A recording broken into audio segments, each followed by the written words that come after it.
Selamat pagi Bapak Ibu yang dikasihi oleh Tuhan Yesus Kristus. Selamat datang dan selamat beribadah di GKI Gading Indah. Sebelum ibadah dimulai, ada beberapa pokok warta yang perlu menjadi perhatian kita bersama. Yang pertama adalah atestasi masuk. Telah diterima menjadi anggota Jemaat dari GKI Harapan Indah atas diri Bapak Charles Matjari, Ibu Yuliana Jungwara, Saudari Felicia Abigail, Saudari Kristalia Angelica dengan alamat apartemen Kensington, Tower Eddington 2803, masuk wilayah 3. Majelis Jemaat mengucapkan selamat datang dan selamat bergabung dalam persekutuan GKI Gading Indah. Yang kedua adalah One Community GKI Gading Indah dengan tema Labore es orare, aku dan uangku. Akan diadakan pada hari Sabtu 4 Maret 2023 pukul 1 siang di GKI Gading Indah lantai 3 dan akan dibawakan oleh Saudara Yosua, Asset Management Consultant. Ini info selengkapnya dapat Bapak Ibu lihat di Warta Jemaat Online. Pemahaman Alkitab akan diadakan pada hari Kamis pada tanggal 2 Maret 2023 pada pukul 19.30 via Zoom dengan tema Kitab Nabi-Nabi Besar, Kitab Daniel, dipimpin oleh Pendeta Daniel Kalistidia Budi, PhD. Warta yang keempat yaitu peneguhan Saudari Ana Nuraini, SSI Teol, ke dalam jabatan penatua. Diberitahukan kepada jemaat bahwa proses kependetaan atas diri Saudari Ana Nuraini, SSI Teol, sebagai calon pendeta GKI dengan basis GKI Gading Indah akan memasuki tahap orientasi. Setelah melewati pewartaan tanpa ada keberatan dari jemaat, serta adanya perlawatan khusus dari BPMK GKI Klasis Jakarta Timur pada tanggal 25 Januari 2023, juga atas kesediaan Saudari Ana Nuraini untuk memasuki tahap orientasi, maka Majelis Jemaat akan melakukan peneguhan penatua kepada Saudari Ana Nuraini dalam kebaktian Minggu tanggal 5 Maret 2023 di kebaktian umum kedua, pukul 9 pagi. Jabatan penatua ini bersifat khusus karena jabatan ini akan berakhir pada saat yang bersangkutan ditahbiskan menjadi pendeta atau pada saat proses pendetaannya dihentikan secara final. Mari kita dukung dan doakan bersama rencana peneguhan ini.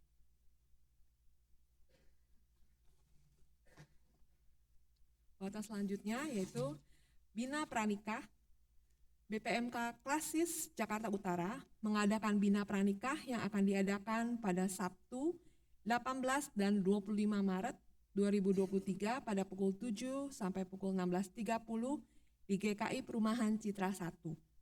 Informasi pendaftaran dapat Bapak Ibu lihat pada Warta Jemaat Online. Dan yang keenam yaitu bagi jemaat dan simpatisan yang tidak mendapatkan liturgi cetak, dapat men-scan QR Code di sebelah kanan yang sudah ditempel pada kursi Bapak Ibu yang di depan. Terima kasih. Demikian pokok warta hari ini. Kebaktian hari ini dengan tema melewati padang gurun percobaan akan dipimpin oleh Pendeta Dina Karisma Ningtyas dari GKI RE Marta Dinata. Jemaat dipersilakan untuk bersaat teduh sejenak sebelum ibadah dimulai.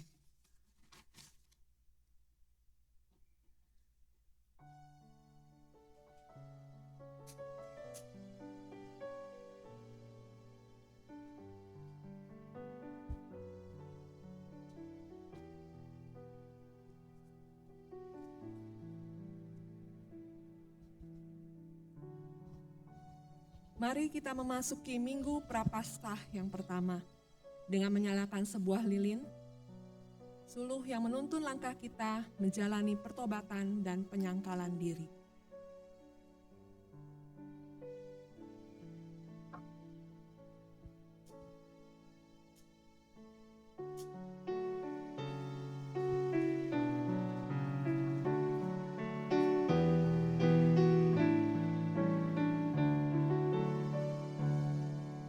Berbaliklah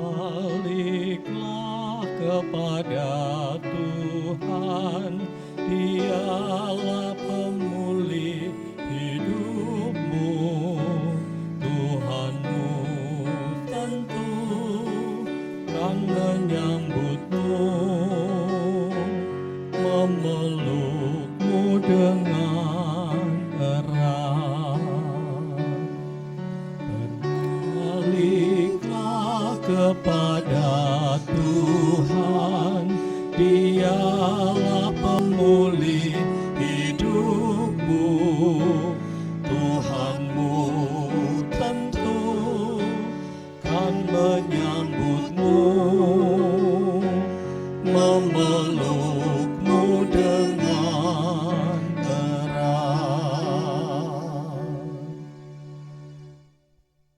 Mari kita berhenti sejenak dalam perjalanan gurun kehidupan kita. Mari kita datang kepadanya untuk memohon tuntunannya.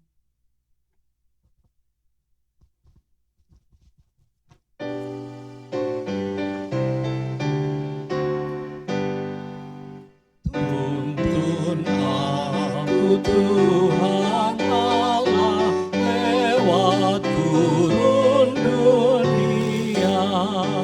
Kau perkasa dan setia, bimbing aku yang lemah.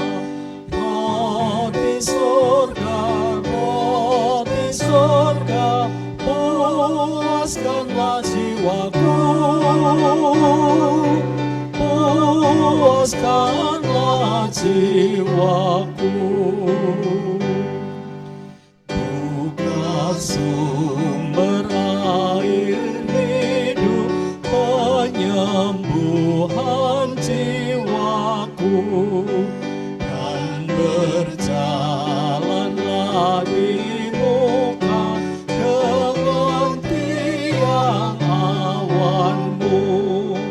Juru selamat, kau perisai hidupku, kau perisai hidupku. Pada batas sungai Yordan, hapuskanlah takutku. Ya penumpas kuasa maut, tuntun aku sertamu. Pujianku bagimu selamanya, bagimu selamanya.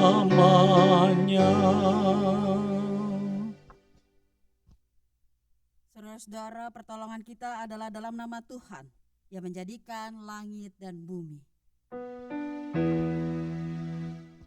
Amin, amin,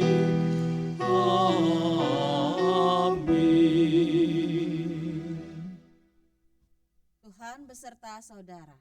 Dan beserta saudara. Silakan duduk, saudara-saudara.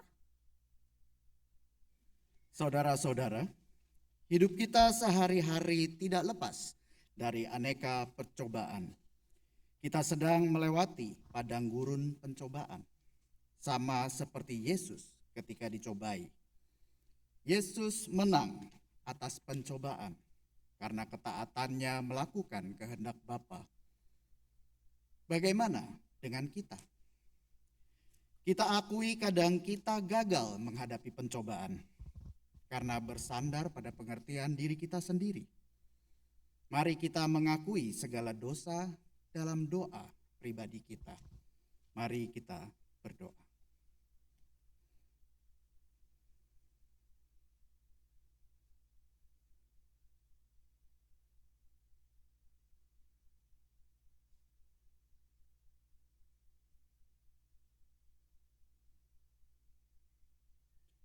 Ya Tuhan, kami sadar kalau sepanjang kehidupan kami memerlukan pertolongan-Mu untuk memampukan kami melewati padang gurun pencobaan. Kami lemah di dalam kedagingan karena kurang mengandalkan Engkau. Kami terjebak dalam kesombongan karena merasa kuat. Tuhan Yesus, ampunilah segala kelemahan kami dan mampukanlah kami untuk melewati padang gurun kehidupan ini. Amin.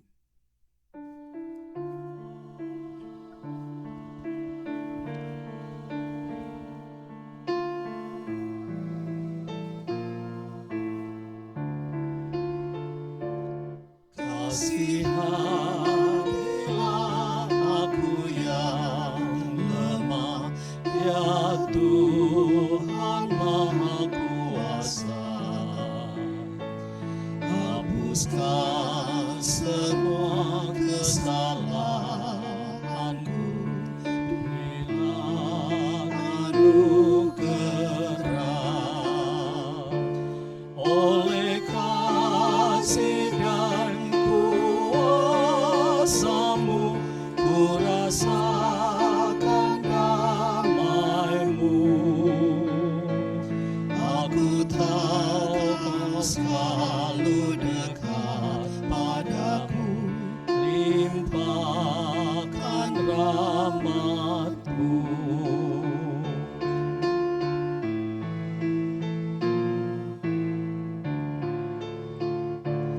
Kini aku sadari dosaku dan segala kekuranganku. Namun kasih-Mu tetap padaku, sucikan diriku. Ku serahkan seluruh hidupku pada Tuhan yang benar. Hatiku selalu bersyukur, berhemat dan berbahagia.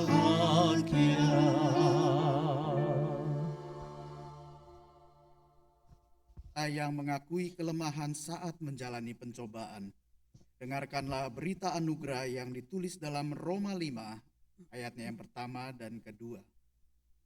Sebab itu, kita yang dibenarkan karena iman, kita hidup dalam damai sejahtera dengan Allah oleh karena Tuhan kita Yesus Kristus. Oleh Dia kita juga beroleh jalan masuk oleh iman kepada kasih karunia ini. Di dalam kasih karunia ini kita berdiri dan kita bermegah dalam pengharapan akan menerima kemuliaan Allah. Di dalam Kristus engkau telah diampuni. Di dalam Kristus engkau pun telah diampuni. Damai Kristus bagimu. Damai Kristus bagimu juga.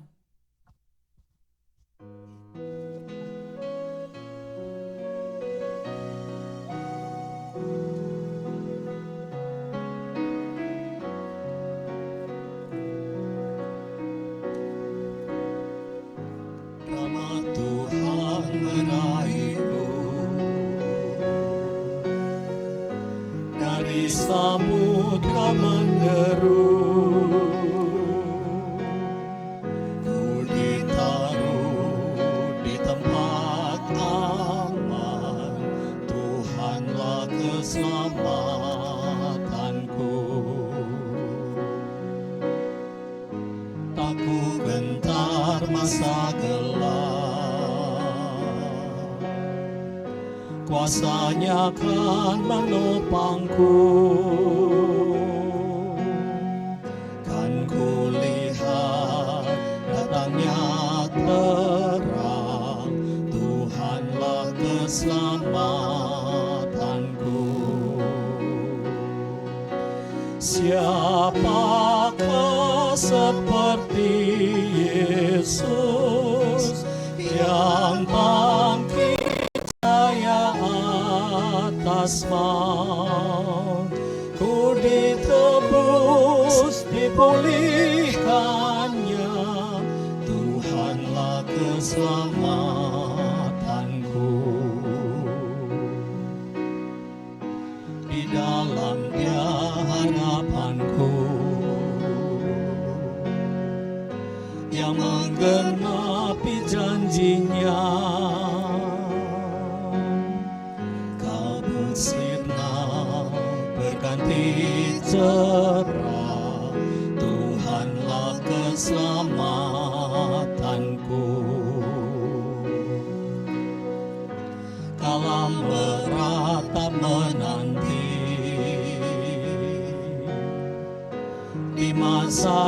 duka dan sepi. Anugerahnya meliputiku, Tuhanlah keselamatanku. Siapakah seperti Yesus yang bangkit jaya atas maut? Ku ditebus, dipulihkannya, Tuhanlah keselamatanku.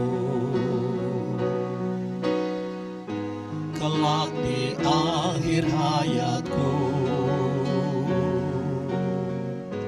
kubur bukan tujuanku. Dia yang bangkit, membangkitkanku, Tuhanlah keselamatanku. Siapakah seperti Yesus yang bangkit jaya atas maut? Ku ditebus, dipulihkannya, Tuhanlah keselamatanku. Dimuliakanlah Sang Bapa, dimuliakan Putranya, dimuliakanlah Roh Kudus, Tuhanlah keselamatanku. Dimuliakanlah Sang Bapa, dimuliakan Putranya, dimuliakan Roh Kudus, Tuhanlah keselamatanku. Silakan duduk saudara-saudara. Bersama-sama mari kita berdoa. Pujian yang kami naikkan ya Tuhan, menjadi pernyataan iman kami bahwa Engkaulah Tuhan Sang Juru Selamat kami. Engkaulah Tuhan pelindung kami. Engkau juga Tuhan yang senantiasa hadir dalam segala hal yang kami alami di padang gurun dunia ini Tuhan. Kami pun bersyukur ketika saat ini kami boleh berkumpul bersama.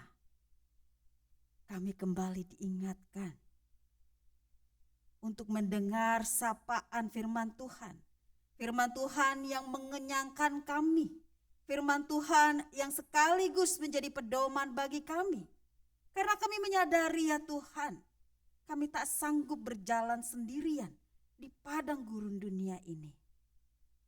Maka kami memohon, lingkupilah kami dengan hikmat-Mu Tuhan, agar kami dimampukan untuk mendengar dan juga melakukan firman-Mu dengan setia.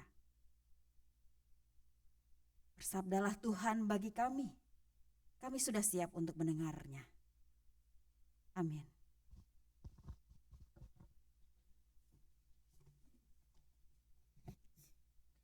Bacaan pertama. Bacaan diambil dari Kejadian pasal 2 ayat 15 sampai dengan 17 dan juga pasal 3 ayat 1 sampai 7. Kejadian pasal 2 ayat 15 dan 17 sampai dengan 17 dan pasal 3 ayat 1 sampai 7. Tuhan Allah mengambil manusia itu dan menempatkannya di dalam Taman Eden untuk mengusahakan dan memelihara taman itu. Lalu Tuhan Allah memberi perintah ini kepada manusia. Semua pohon dalam taman ini boleh kau makan, buahnya dengan bebas. Tetapi pohon pengetahuan tentang yang baik dan yang jahat itu, janganlah kau makan buahnya. Sebab pada hari engkau memakannya, pastilah engkau mati. Adapun ular ialah yang paling cerdik dari segala binatang di darat yang dijadikan oleh Tuhan Allah. Ular itu berkata kepada perempuan itu, "Tentulah Allah berfirman, semua pohon dalam taman ini jangan kamu makan buahnya, bukan?" Lalu sahut perempuan itu kepada ular itu, "Buah pohon-pohonan dalam taman ini boleh kami makan, tetapi tentang buah pohon yang ada di tengah-tengah taman, Allah berfirman, jangan kamu makan ataupun raba buah itu, nanti kamu mati."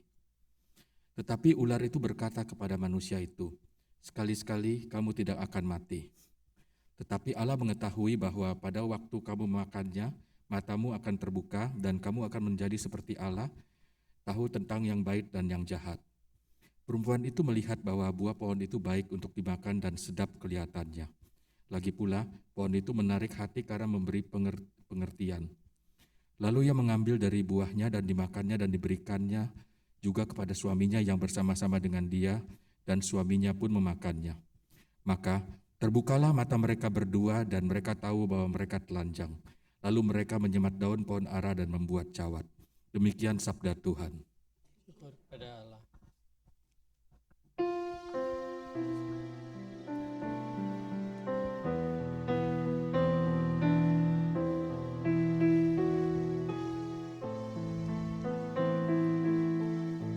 Kau perlindunganku, Kau jaga hidupku dari kesesakan, sehingga ku lepas dan bersoraklah. Kau perlindunganku, Kau jaga hidupku dari kesesakan, sehingga ku lepas dan bersoraklah. Bahagialah orang yang ditutupi dosanya, semua pelanggarannya telah Tuhan ampuni. Bahagialah orang yang tak berjiwa penipu, yang tiap kesalahan tidak diperhitungkan. Kau perlindunganku, Kau jaga hidupku dari kesesakan, sehingga ku lepas dan bersoraklah. Tulang-tulangku lesu selama berdiam diri, karena sepanjang hari terus aku mengeluh, karena siang malam tanganmu menekanku, bak musim panas yang terik, oh keringlah sumsumku. Ku Perlindunganku, Kau jaga hidupku dari kesesakan, sehingga ku lepas dan bersoraklah. Ku ungkapkan dosaku, tidaklah ku sembunyikan.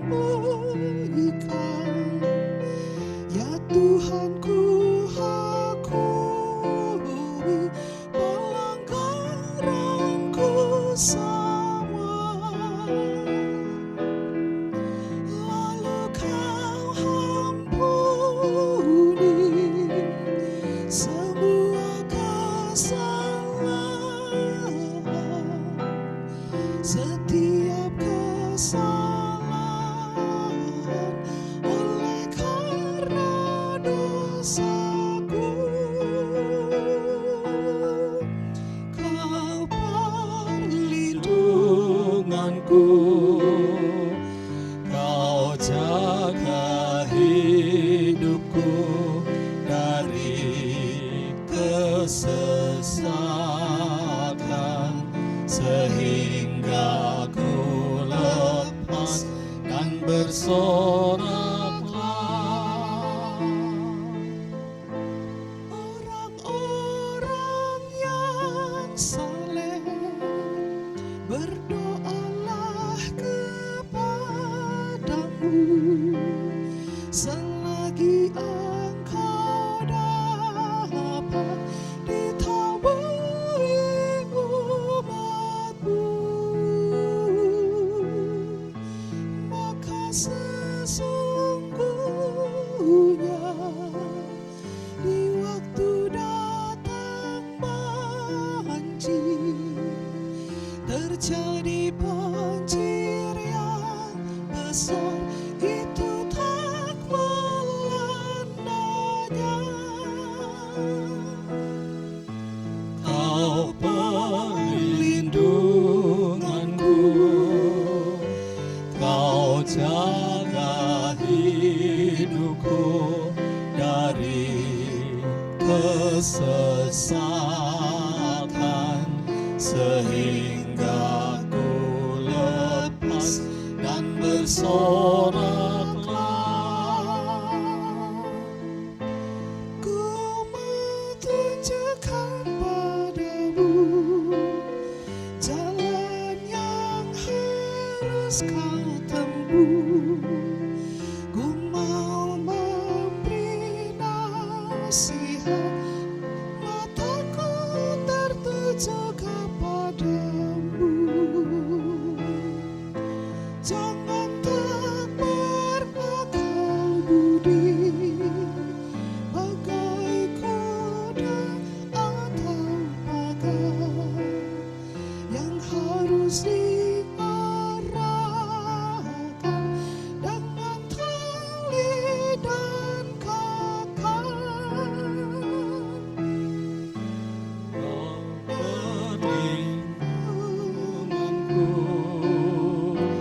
Kau jaga hidupku dari kesesatan, sehingga ku lepas dan bersoraklah.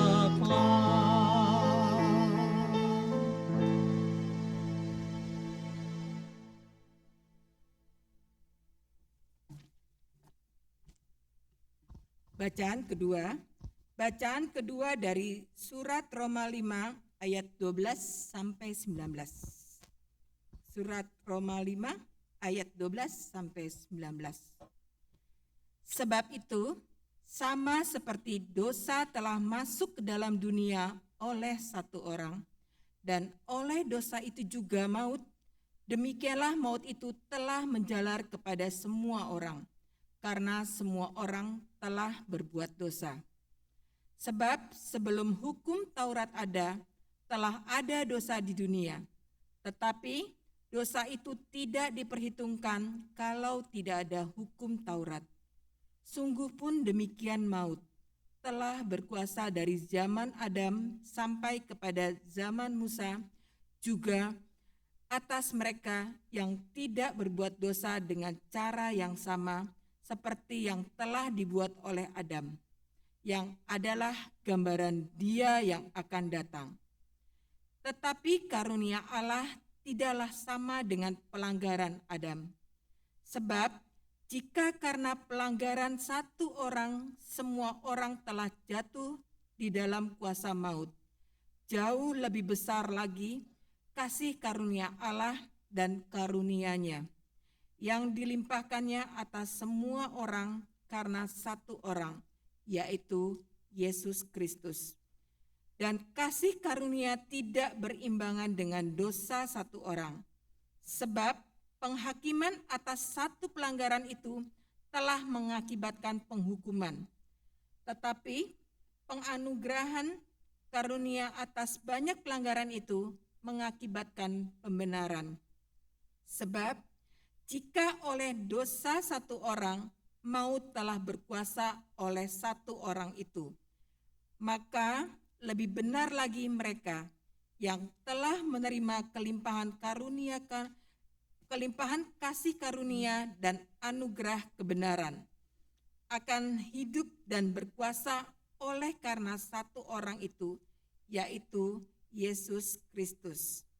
Sebab itu, sama seperti oleh satu pelanggaran semua orang beroleh penghukuman, demikian pula oleh satu perbuatan kebenaran semua orang beroleh pembenaran untuk hidup. Jadi, sama seperti oleh ketidaktaatan satu orang, semua orang telah menjadi orang berdosa. Demikian pula oleh ketaatan satu orang, semua orang menjadi orang benar. Demikian sabda Tuhan. Bapak Ibu Saudara-saudara, Injil Tuhan Yesus Kristus menurut Matius pasalnya yang keempat, ayat yang pertama sampai ayatnya yang ke-11.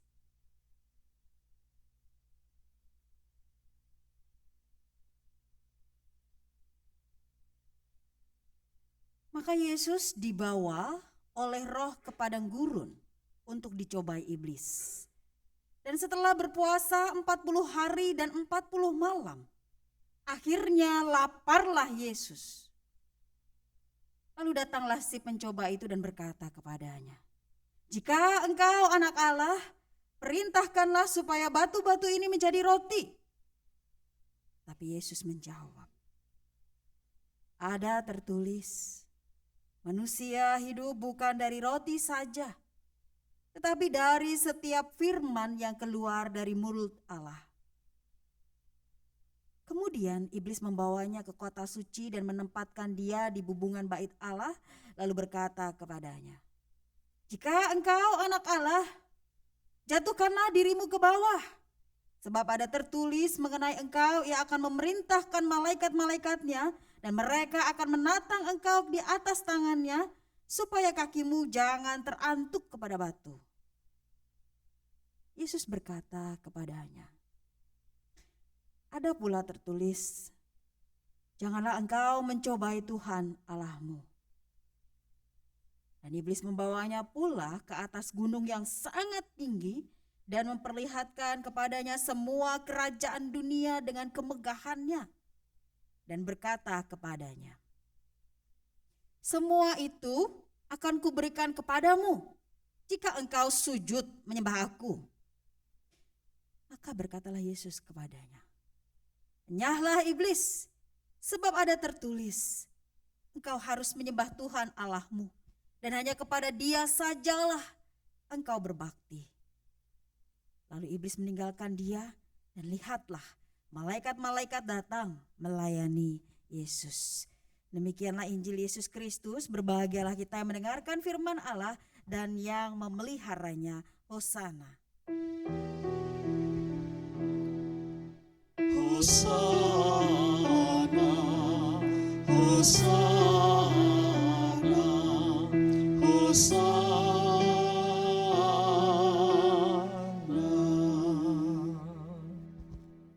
Bapak Ibu, saya mohon izin buka masker ya. Ya. Selamat pagi Bapak Ibu Saudara-saudara.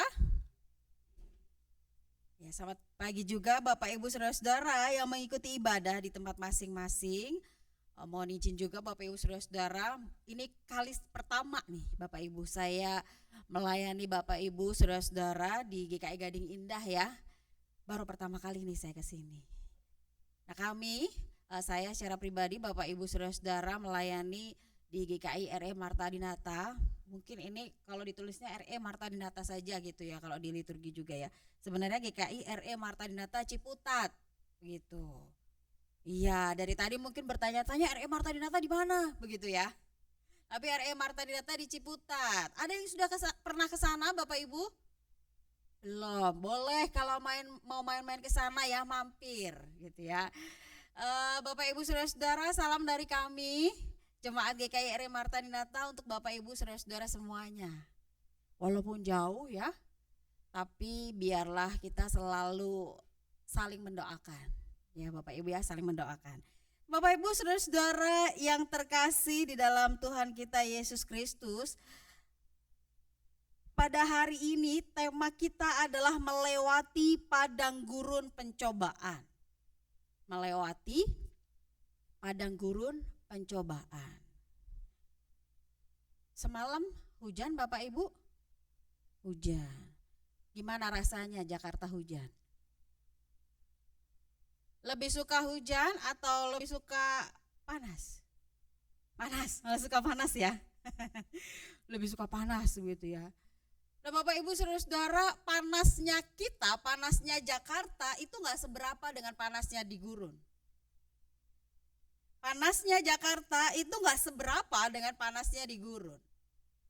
Kalau di gurun Bapak Ibu Saudara-saudara, kondisinya itu tidak hanya panas, tetapi juga gersang, kering, bahkan sulit menemukan sumber air.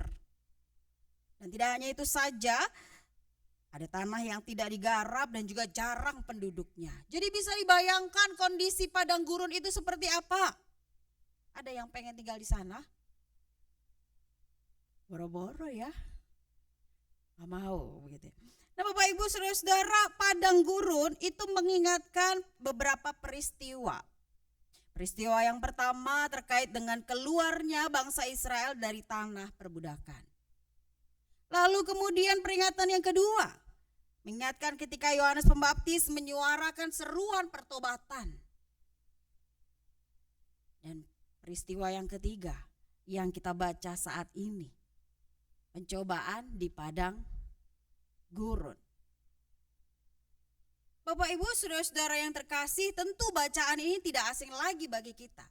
Di dalam Matius 4 ayat yang pertama sampai yang ke-11, ada 3 hal yang dialami oleh Yesus. 3 pencobaan yang dirasakan oleh Yesus. Yang pertama apa Bapak Ibu? Mengubah batu menjadi roti. Yang kedua apa? Terjun dari tempat yang tinggi. Dan yang ketiga adalah sujud, diminta sujud untuk menyembah iblis. Kita akan lihat satu persatu Bapak Ibu Saudara-saudara. Yang pertama, pencobaan yang pertama adalah mengubah batu menjadi roti. Ayat yang kedua, Matius 4 ayat yang kedua dikatakan demikian. Dan setelah berpuasa 40 hari dan 40 malam, akhirnya laparlah Yesus. Bapak Ibu Saudara-saudara, puasa ini kondisinya adalah Yesus setelah berpuasa ya, 40 hari 40 malam. Jadi ini kondisinya puncak-puncaknya lapar. Bapak Ibu di sini puasa? Puasa? Ya, boleh mengikuti teladan Yesus ya Bapak Ibu Saudara-saudara. Kita kan ini diminta untuk ini ya, dalam masa Prapaskah ini kita puasa gitu ya. Nah, Yesus pada waktu itu 40 hari 40 malam berpuasa. Dan kondisi Yesus pada waktu itu di puncak-puncaknya lapar. Iblis ini pintar Bapak Ibu Saudara-saudara. Kenapa? Karena iblis tahu apa yang dirasakan oleh Yesus. Iblis menangkap betul apa yang jadi kebutuhan Yesus yang waktu itu merasakan lapar.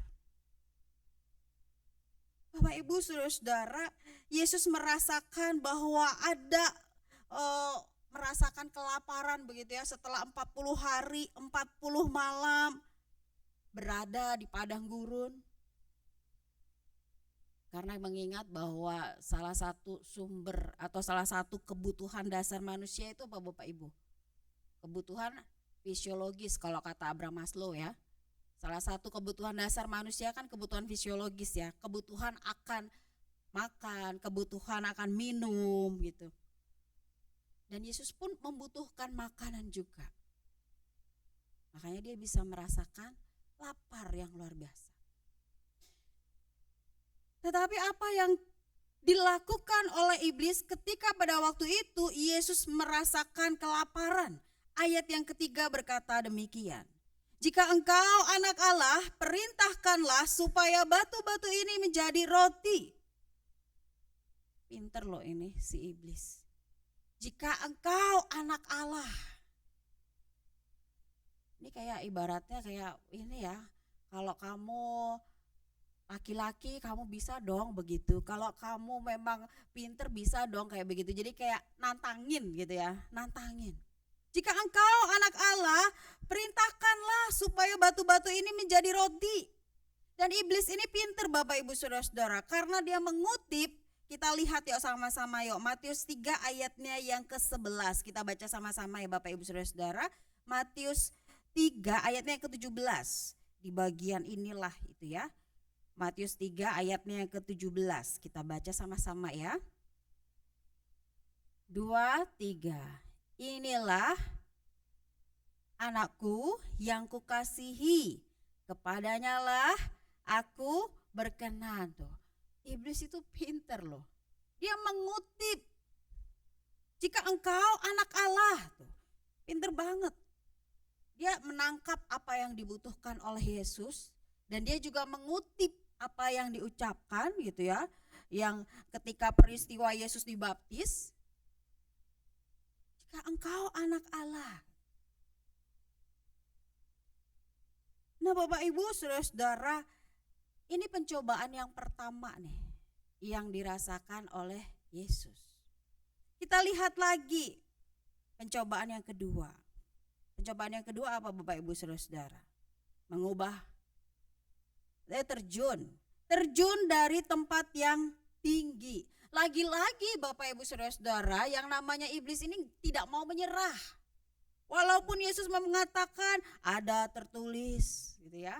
Iblisnya ngomongin tentang firman, Yesus jawab juga tentang firman ya. Ada tertulis. Tapi iblis gak mau kalah. Menjawab lagi, mencobai lagi dengan mengatakan jika engkau anak Allah, jatuhkanlah dirimu ke bawah. Lagi-lagi iblis ini pinter banget. Hubungan bait Allah itu adalah tempat Bapak Ibu, tempat imam yang biasa memberikan pengumuman. Jadi sebelum memberikan pengumuman biasanya meniup sangkakala baru memberikan pengumuman agar seluruh rakyat itu bisa mendengar dengan seksama. Dan Yesus diminta untuk terjun dari tempat yang tinggi, hubungan tinggi tersebut. Itu menunjukkan bahwa ini loh diragukan, ditanyakan, ditantang soal identitas Yesus sebagai anak Allah dan kuasanya. Dicobai soal kuasanya, dicobai soal identitasnya. Kalau memang benar engkau anak Allah ya coba dong. Sama halnya kayak kalau benar kamu laki-laki coba dong ngerokok gitu ya. Kalau benar kamu laki-laki, kalau kamu benar anak muda ayo dong kita jalan-jalan.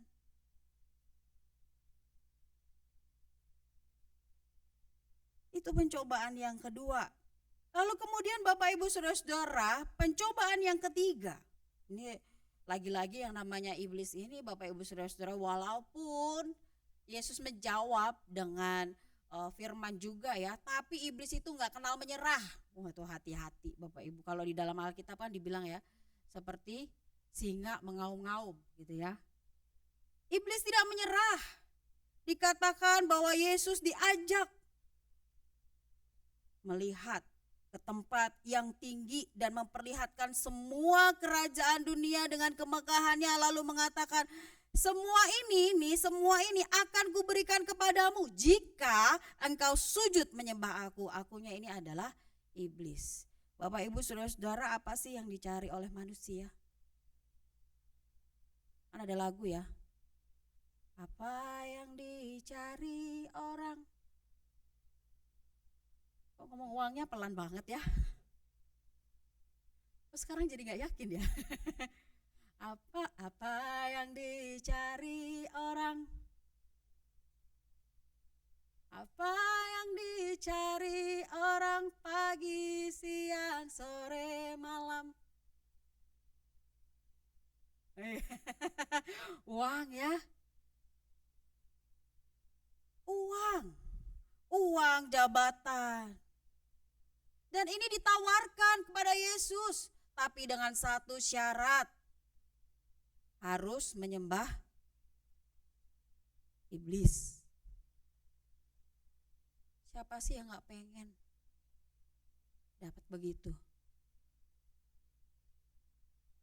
Orang aja berlomba-lomba ya Bapak Ibu sekarang ya, menghalalkan berbagai macam cara, yang penting dapat uang.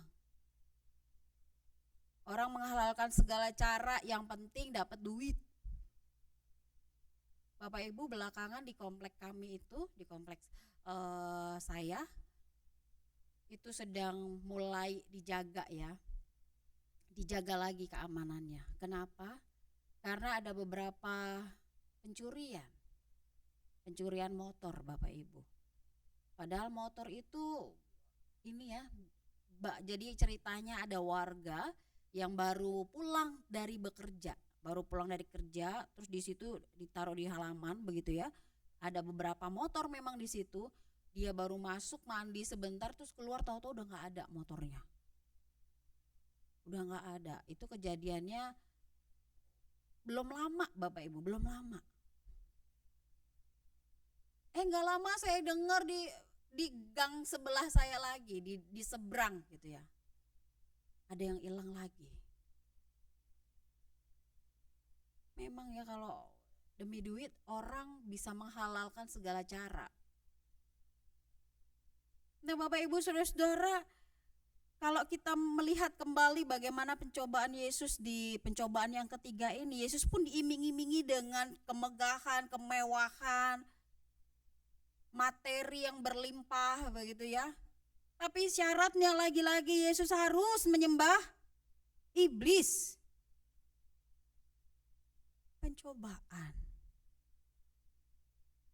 Tapi kita lihat Bapak Ibu Saudara-saudara, apa yang dilakukan oleh Yesus. Lagi-lagi Yesus menjawab, "Enyahlah iblis, sebab ada tertulis, engkau harus menyembah Tuhan Allahmu, hanya kepada Dia sajalah engkau berbakti." Artinya Bapak Ibu Saudara-saudara, apapun pencobaan yang diberikan oleh iblis, Yesus sama sekali tidak tergoda. Walaupun iblis menggunakan kata-kata firman, walaupun iblis menyinggung soal identitas, walaupun iblis menyinggung juga soal kebutuhan dasar yang dirasakan, yang dibutuhkan oleh Yesus, soal kelaparan. Walaupun iblis juga menyinggung tentang kekayaan, kemegahan, tetapi lagi-lagi Yesus tidak tergoda sedikit pun. Tidak tergoda. Sebaliknya Bapak Ibu Saudara-saudara, kalau dalam bacaan yang pertama, tentang apa Bapak Ibu Saudara-saudara? Bacaan yang pertama itu adalah tentang kejatuhan manusia ya, di dalam Kejadian 2 ayat 15 sampai 17. Kemudian dilanjutkan Kejadian 3 ayat 1 sampai ayatnya yang ke-7. Di situ manusia jatuh ke dalam dosa. Adam dan Hawa itu pun juga merasakan pencobaan, mengalami pencobaan. Tapi Bapak Ibu Saudara-saudara, ini ada kata yang menggelitik nih. Kita lihat ya Bapak Ibu, bacaan yang pertama Kejadian 3 ayatnya yang kelima nih. Kejadian 3 ayatnya yang kelima. Kita baca ya, Kejadian 3 ayat yang kelima. Tetapi Allah mengetahui bahwa pada waktu kamu memakannya, matamu akan terbuka dan kamu akan menjadi seperti Allah. Nah, ini secara tersirat begitu ya, seolah mau mengatakan, loh kok ada kalimat ini yang ngomong ini si ular. Si ular ngomong kepada perempuan, udah makan aja, kamu gak akan mati, sederhana gitu. Bahkan kalau kamu makan ini, kamu akan menjadi seperti Allah. Keinginan menjadi seperti Allah, inilah yang menjatuhkan manusia ke dalam pencobaan. Dan inilah yang dialami oleh manusia, Adam dan Hawa. Jadi Bapak Ibu Saudara-saudara, walaupun Yesus mengalami pencobaan dan bacaan yang pertama juga mengatakan tentang pencobaan, Adam dan Hawa yang merasakan pencobaan, tetapi keduanya berbeda responnya. Kalau Yesus ketika mengalami pencobaan, Yesus tetap fokus. Yesus tetap teguh. Berbeda dengan Adam dan juga Hawa ketika menerima pencobaan. Padahal Adam dan Hawa pada waktu itu nggak lagi berpuasa ya. Tidak dijelaskan bahwa Adam dan Hawa mengalami setelah puasa begitu ya. Yesus puasa loh. Yesus puasa, bahkan iblis itu tahu banget Yesus lagi lapar. Jadi walaupun keduanya sama-sama ngomongin tentang pencobaan, tetapi keduanya berbeda respon. Kalau Yesus tentu mendapat pencobaan sebanyak 3 kali. Lalu respon Yesus selanjutnya adalah Yesus tetap taat, tetap fokus, tetap teguh. Tidak tergoyahkan sedikit pun. Berbeda dengan Adam dan Hawa. Adam dan Hawa mengalami pencobaan sebanyak berapa Bapak Ibu? 1 kali aja. Bukan lagi puasa, 1 kali aja. Tapi justru itu juga Bapak Ibu Saudara-saudara, keinginan untuk menjadi sama seperti Allah itulah yang membuat mereka kemudian tergoda dengan iming-iming dari si ular dan akhirnya jatuh dalam dosa. Nah, Bapak Ibu Saudara-saudara yang terkasih di dalam Tuhan kita Yesus Kristus, apa sih yang bisa kita renungkan dari bacaan kita saat ini? Bapak Ibu Saudara-saudara, yang pertama, setiap manusia itu, setiap kita pasti berjalan dalam gurun dunia yang tentunya mengalami pencobaan dengan ukurannya masing-masing. Kalau kita saat ini merasakan aduh banyak banget ya pencobaan, iya Bapak Ibu benar. Selagi kita masih hidup kita pasti akan merasakan hal itu. Kalau banyak cucian namanya laundry Bapak Ibu. Jadi kita banyak cobaan itu disyukuri justru ya. Banyak cobaan. Yang namanya hidup pasti mengalami hal itu. Dan hati-hati Bapak Ibu, pencobaan itu kadangkala muncul dalam bentuk sesuai dengan apa yang kita butuhkan. Pencobaan itu bisa saja muncul dalam bentuk sesuai apa yang kita perlukan saat ini.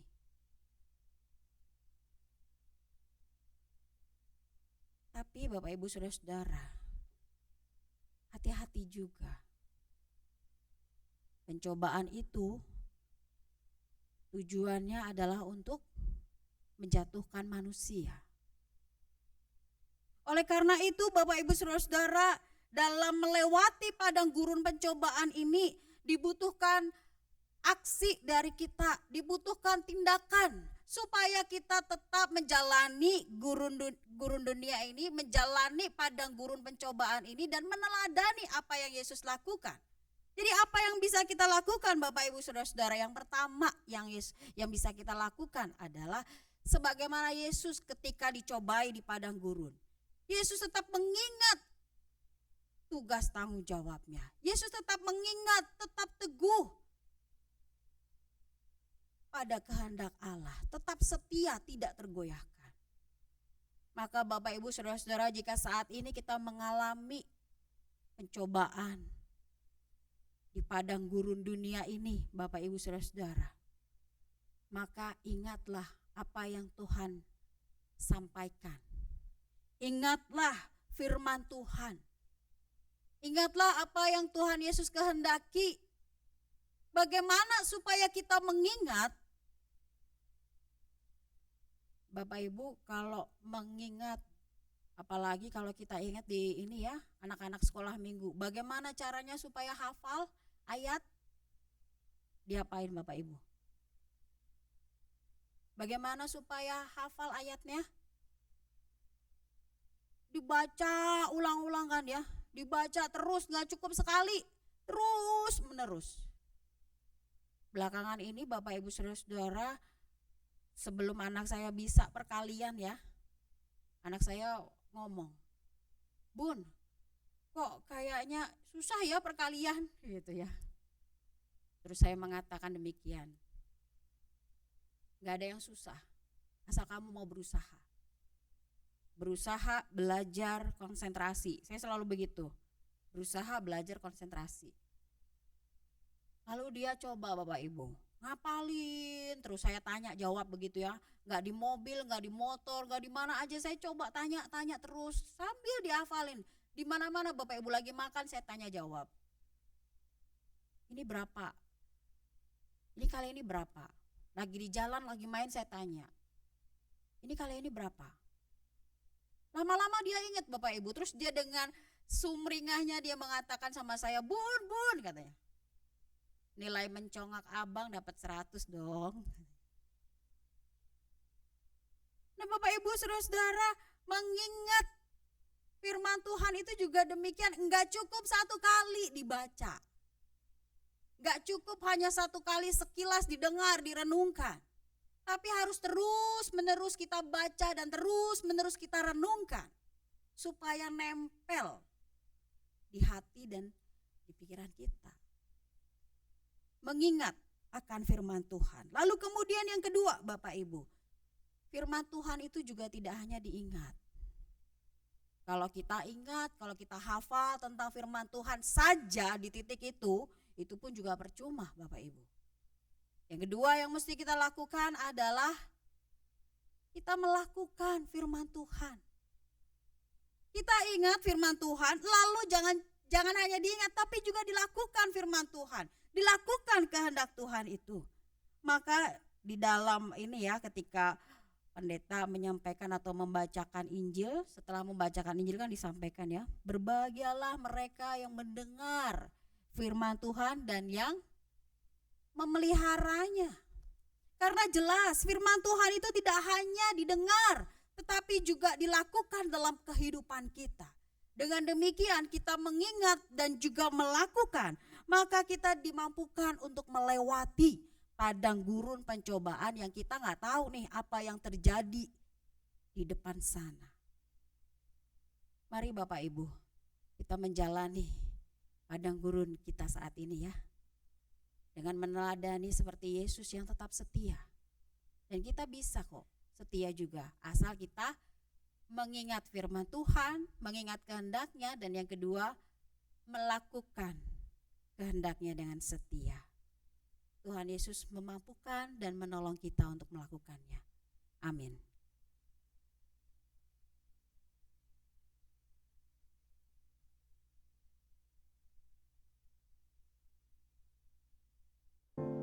Hai. Hai. Hai. Hai. Hai. Halo. Halo. Oke, nanti di sini aku bakalan play satu video. Nanti kamu nonton dulu ya, oke?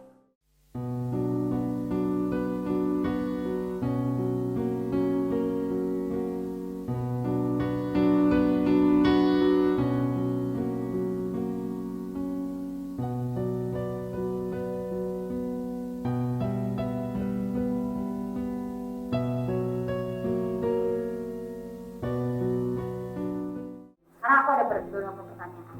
Menurut kamu orang yang lagi di dalam video lagi ngapain sih?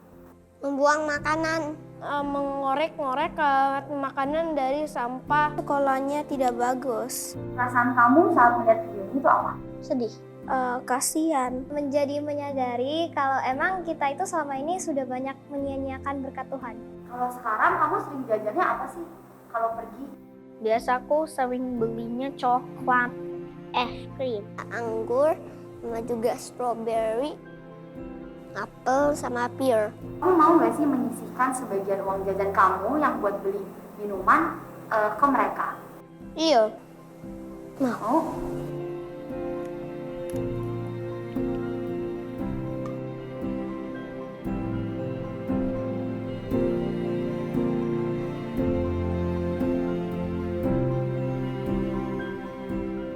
Dalam 6 minggu Prapaskah ini, kami mengajak jemaat untuk melakukan aksi penyangkalan diri. Mari kita berkomitmen mengurangi pengeluaran sehari-hari kita dan mempersembahkannya untuk membantu sesama. Dana persembahan yang terkumpul dalam aksi penyangkalan diri ini akan disalurkan kepada SD Kristen Kasimpar dan SD Kristen Purbo, Pekalongan, Jawa Tengah, untuk memenuhi kebutuhan sekolah para murid, perlengkapan kelas, dan tunjangan kesejahteraan 5 guru SDK Purbo. Dan Panti Asuhan Anugerah di Boyolali sedang berjuang menyelesaikan pembangunan lantai 2 asramanya agar anak asuhnya dapat berkegiatan dengan layak dan mendapat predikat baik dalam akreditasinya tahun ini. Kristus telah memberi dirinya untuk kita. Mari kita memberi diri untuk saudara kita dan bersama mereka melangkah pasti bersama Kristus yang bangkit.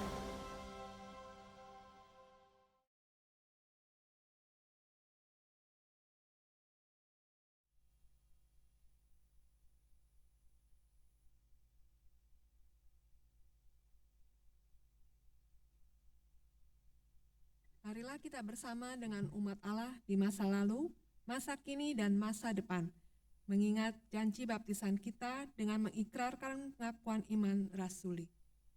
Aku percaya pada Allah, Bapa yang Maha Kuasa, Khalik langit dan bumi, dan kepada Yesus Kristus, Anaknya yang tunggal Tuhan kita, yang dikandung daripada Roh Kudus, lahir dari darah Maria, yang menderita sengsara di bawah pemerintahan Pontius Pilatus, disalibkan, mati dan kuburkan, turun ke dalam kerajaan maut.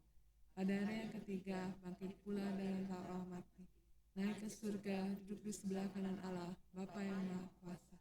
Dan dari sana ia akan datang untuk menghakimi orang hidup dan yang mati. Aku percaya kepada Roh Kudus, gereja yang kudus dan aku, persekutuan orang kudus, pengampunan dosa, kebangkitan orang mati dan hidup yang kekal. Amin.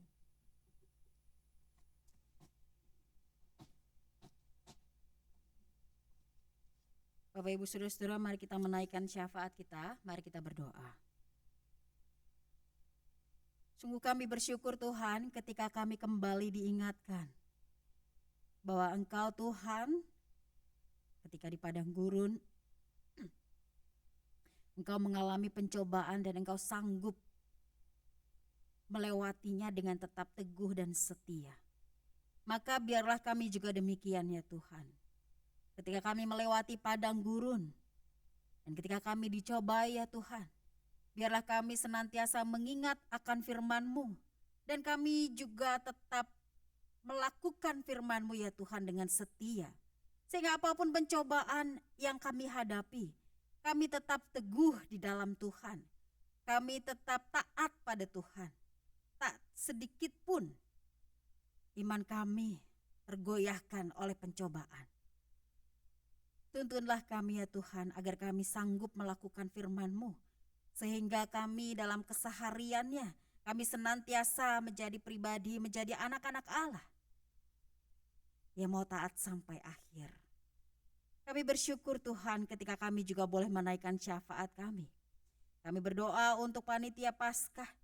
Tuhan kiranya menuntun, kiranya setiap persiapan yang dilakukan oleh panitia, semuanya boleh menghasilkan, menghadirkan kegiatan yang menuntun jemaat agar merefleksikan pengorbanan Tuhan. Dan terlebih lagi melalui setiap kegiatan yang akan dihadirkan, jemaat pun boleh merasakan dan mengalami perjumpaan dengan Tuhan.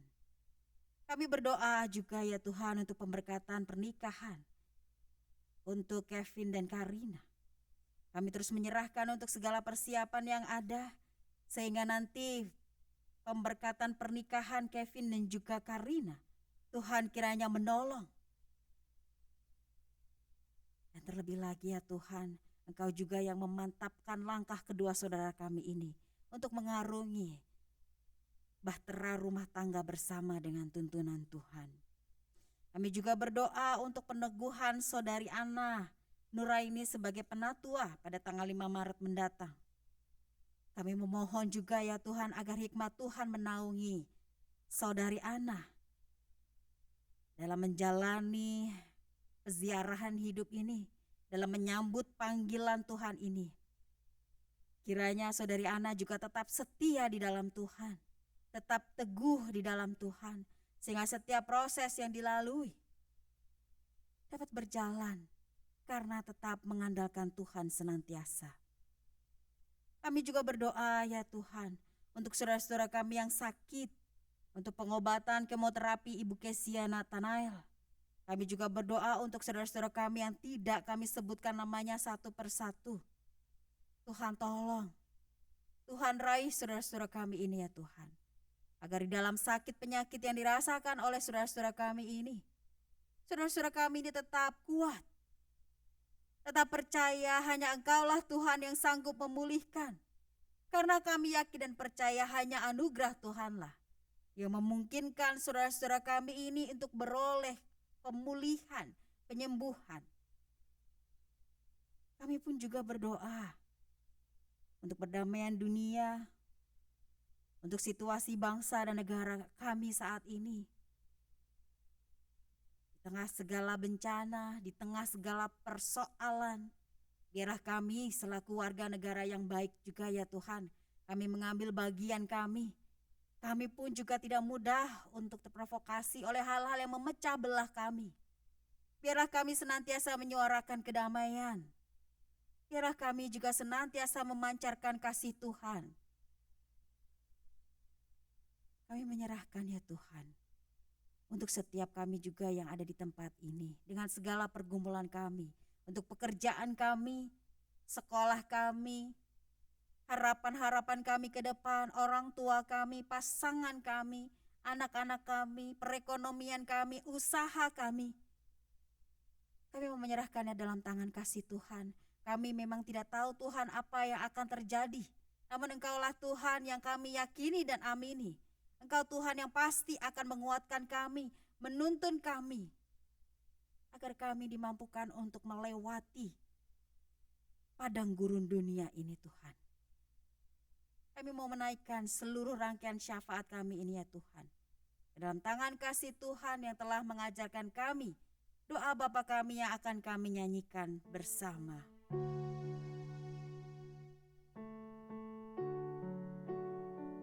Ada di surga,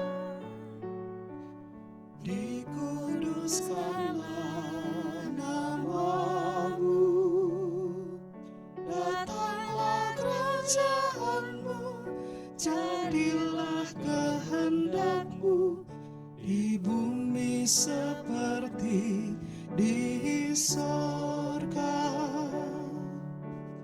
Beri kami hari ini makanan yang secukupnya.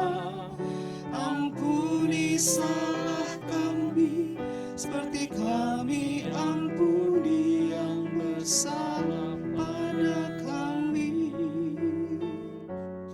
Jangan bawa kami dalam pencobaan, melainkan lepaskan kami dari yang jahat. Sebab Kaulah yang punya kerajaan dan kuasa dan kemuliaan sampai selama-lamanya.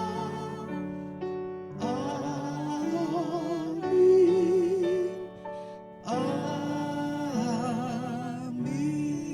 Amin.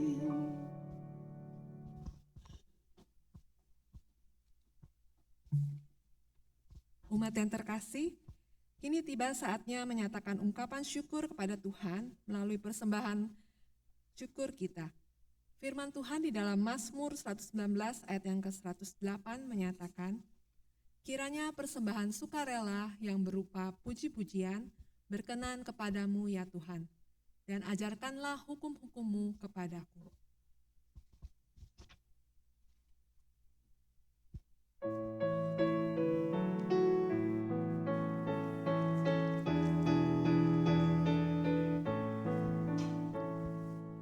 Hujan berkat kan tercurah,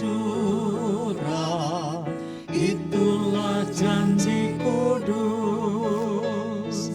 Hidup segar dari sorga kan diberi penabur.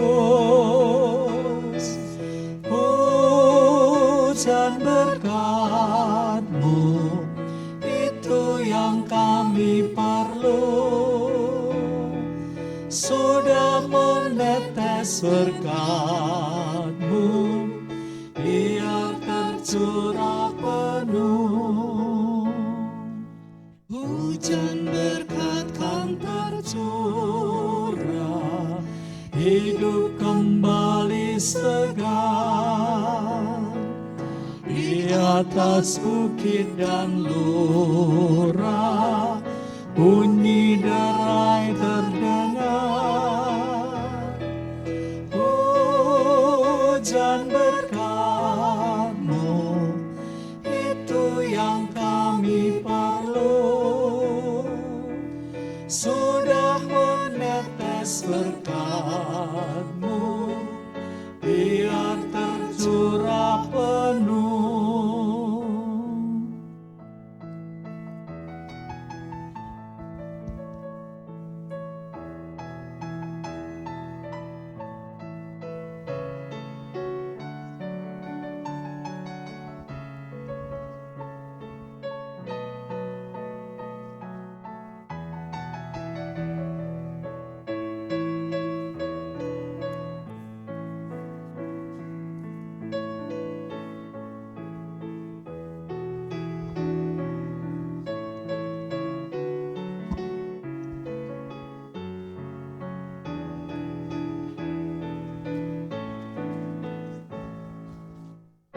Dan berkat kan tercurah, kini kami berseru, berilah dengan limpah ruah, agar genap sabda-Mu. Hujan berkat-Mu, itu yang kami perlu. Sudah menetes berkat-Mu, biar tercurah penuh. Mari kita berdoa.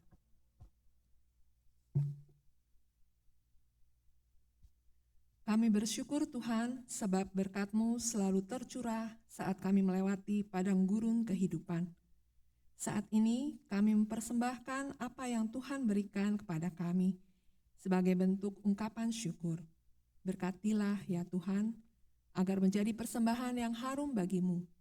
Di dalam nama Tuhan Yesus kami berdoa. Amin.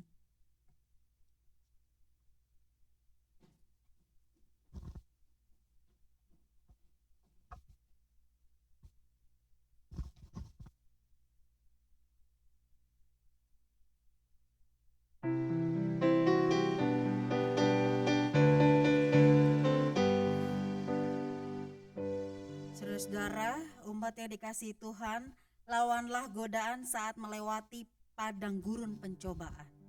Mintalah Tuhan untuk memantapkan langkahmu dan percayalah, Ia akan memberi pertolongan tepat pada waktunya.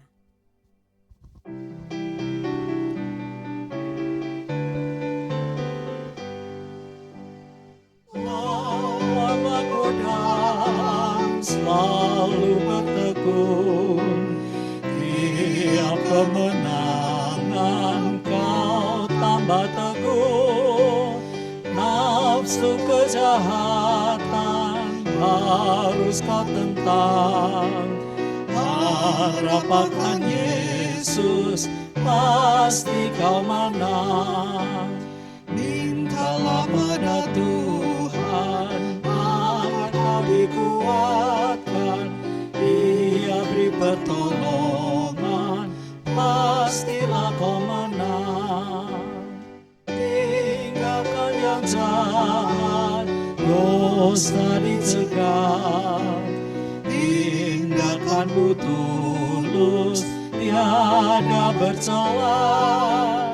Junjung kebenaran, hidup dalam terang, harap akan Yesus pasti kau menang.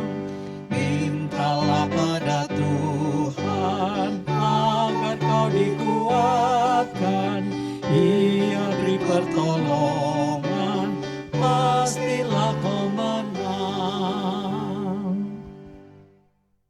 saudara arahkanlah hatimu kepada Tuhan. Kami mengerahkan hati kami kepada Tuhan. Jadilah saksi Kristus, Syukur kepada Allah, terpujilah Tuhan. kini dan selamanya. Dan sekarang marilah kita menerima berkat dari Tuhan. Kasih sayang Allah Bapa di dalam putranya Tuhan Yesus Kristus dan dalam persekutuan Roh Kudus senantiasa menaungimu dan menyertaimu dalam setiap karya yang engkau lakukan. Hosana, Hosana, Hosana, Hosana, Hosana, Hosana, amin.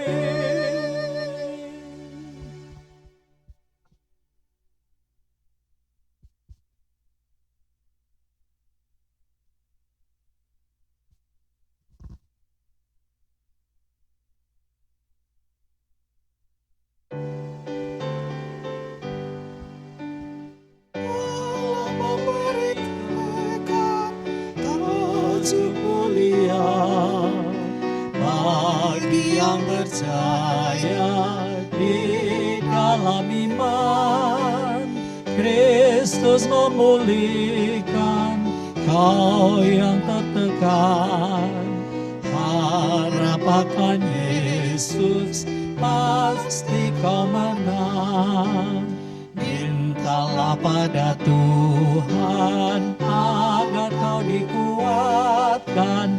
Dia beri pertolongan, pastilah kau menang.